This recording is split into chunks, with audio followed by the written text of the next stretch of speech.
দেশ বিদেশ থেকে ব্যাংকের লেনদেন বা ব্যাংক থেকে বিকাশ রকেট নগদে লেনদেন সহজ করার জন্য বর্তমান সময়ে বিভিন্ন ব্যাংকের ইন্টারনেট ব্যাংকিং অ্যাপসগুলোতে অনেক ভালো ফিচার কিন্তু রয়েছে।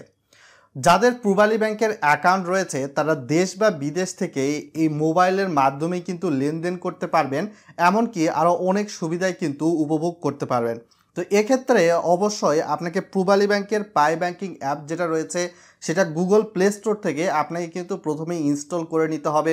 ইনস্টল করে নেওয়ার পরবর্তীতে আপনি জাস্ট ওপেন অপশানে প্রেস করবেন, এইখান থেকে আপনার কাছে কনফার্মেশন চাবে, এগুলা সম্পূর্ণ অ্যালাউ দিবেন, টিক মার্ক দিয়ে প্রসেসে যাবেন, দেন এইখান থেকে স্কিপ নাও নামে একটা অপশান সেখানে প্রেস করবেন এবং এইখানে আপনার ইন্টারনেট ব্যাংকিং অ্যাকাউন্টের ইউজার ইন্টারফেস ওপেন হবে।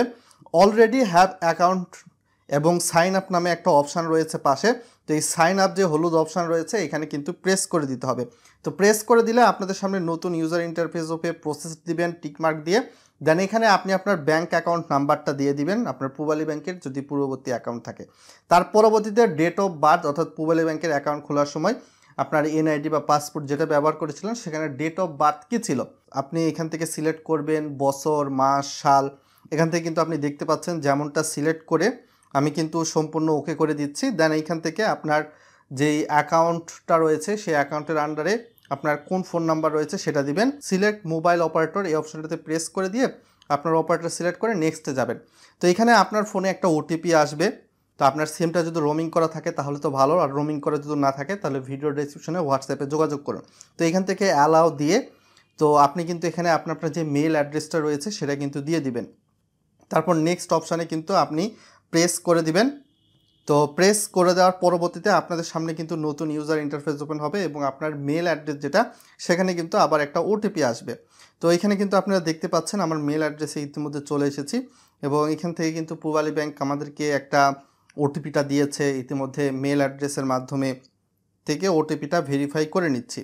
তো তার পরবর্তীতে ইনস্ট্যান্ট থ্রো এনআইডির মাধ্যমে ইন্টারনেট ব্যাংকিংটা অন করবেন, এটা প্রথম কার্ডটা থাকবে। যার পরবর্তীতে নেক্সট নামক যে অপশানটা রয়েছে সেখানে প্রেস করে দিয়ে নতুন ইউজার ইন্টারফেস ওপেন হবে। তো এখানে অবশ্যই আপনার ফেসটা যেটা রয়েছে সেটা ভেরিফাই করতে হবে এবং চোখে চশমা থাকা যাবে না, আরও অনেক ইনফরমেশান কিন্তু এখানে বলতেছে, পর্যাপ্ত আলোতে করতে হবে। তো এইখান থেকে আপনার প্রসেসড অপশানে প্রেস করে সম্পূর্ণ অ্যালাউ দিবেন।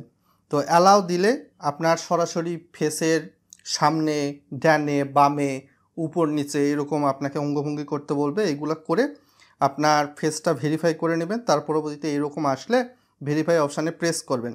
তো প্রেস করলে কিন্তু দেখতে পাচ্ছেন আপনার সরাসরি মেসেজে আসবে পূবালী ব্যাংকের অ্যাকাউন্টটা কিন্তু অ্যাক্টিভ করা হয়েছে। তার পরবর্তীতে আপনার লগ ইন করতে গেলে ওটিপিগুলো কিন্তু আবারও চাইবে এবং এর পরবর্তীতে আপনার ফোন নাম্বারটা দিবেন। ফোন নাম্বারটা দিয়ে সাবমিটে প্রেস করে লগ ইন কনফার্ম করবেন। পূবালী ব্যাংকের পাই ব্যাংকিং অ্যাপসটার রেজিস্ট্রেশন যদি আপনি ইতিমধ্যে সম্পূর্ণ করেন তাহলে পূবালী ব্যাংক পিএলসির যেই সকল ফিচার কিন্তু আপনি উপভোগ করতে পারবেন। আপনার ব্যাংক অ্যাকাউন্ট যেটা রয়েছে সেটা সম্পূর্ণ ডিটেলস দেখতে পারবেন, ব্যাংক অ্যাকাউন্টে কত টাকা রয়েছে সেটা, প্লাস ব্যাংক অ্যাকাউন্ট স্টেটমেন্ট, সেটা মিনি স্টেটমেন্ট থেকে শুরু করে আপনার নর্মাল স্টেটমেন্ট সম্পূর্ণ ডিটেলস কিন্তু এখানে আপনার দেওয়া থাকবে। এমনকি আপনি যে ফান্ড ট্রান্সফার সেটা এনপিএসবি বা আরজিটিএস, বিএফটিএন সব কাজ কিন্তু করতে পারবেন। Pubali bank to Pubali bank বা পূবালী ব্যাংক টু আদার ব্যাংকেও কিন্তু ফান্ড ট্রান্সফার করতে পারবেন এই ফিচারগুলো দিয়ে। এমনকি গ্যাস, পানি বা বিদ্যুৎ বিলও কিন্তু পরিশোধ করতে পারবেন। ভিডিওটা লাইক করে শেয়ার করে দিন। আর যদি আপনি কার্ড থাকে সেটা বিশেষ করে ক্রেডিট কার্ড কিন্তু আপনি এখানে অ্যাড করতে পারবেন। ক্রেডিট কার্ড থাকলে ফান্ড ম্যানেজমেন্ট এটা সবার জন্য এখনও দেওয়া হচ্ছে না। রিসার্চ সেটা আপনার যে কোনো নাম্বারে, রবি, এয়ারটেল বা গ্রামীণ ফোন, স্কিটো নাম্বারে কিন্তু রিসার্চ করতে পারবেন। তারপর এমএফএস, বিকাশ রকেট নগদে আপনি কিন্তু সেন্ড মানি করতে পারবেন এইখান থেকে উইথাউট চার্জ ছাড়াই কিন্তু আপনি ফিচারগুলো উপভোগ করতে পারবেন। তারপর মার্চেন্ট পেমেন্ট, কিউআর কোডের মাধ্যমে অনেক ফিচার কিন্তু রয়েছে পূবালী ব্যাংকের পাই ব্যাংকিং অ্যাপসটা। তারপর চেক ম্যানেজমেন্ট, এইখান থেকে চেকবুক রিকোয়েস্টটাও আপনি কিন্তু দিতে পারবেন চাইলে।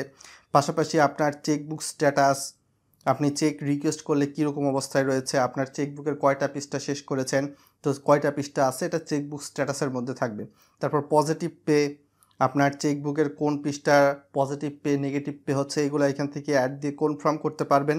এক্ষেত্রে আপনার ব্যালেন্সটা কিন্তু আপনার অন্য কেউ তুলেও নিতে পারবে না যদি চেক থেকেও থাকে তার কাছে, বা আপনি চেকবুকে আপনি সিল সিগনেচার যতই করেন। তারপর স্টপ পেমেন্ট অপশান রয়েছে, অনেক অপশান আপনার কিন্তু এখান থেকে পেয়ে থাকবেন। তারপর বিনিময় অ্যাকাউন্ট, যদিও বিনিময় অ্যাকাউন্টটা আমরা এখন খুলতেছি না। তারপর সার্ভিসেস অপশানে আসলে এখান থেকে আপনি হেলথ সার্ভিস বা হেলথ ইন্স্যুরেন্স করতে পারবেন পূবালী ব্যাংকের মাধ্যমে। তারপর ডিসপাস ম্যানেজমেন্ট, এইখান থেকে আপনি অনেক অপশান রয়েছে। তারপর হিস্টোরি, সম্পূর্ণ ডিটেলস কিন্তু আপনি এখান থেকে দেখতে পারবেন পূবালী ব্যাংকের এই পে ব্যাংকিং অ্যাপসটা যদি আপনার রেজিস্ট্রেশন করা থাকে।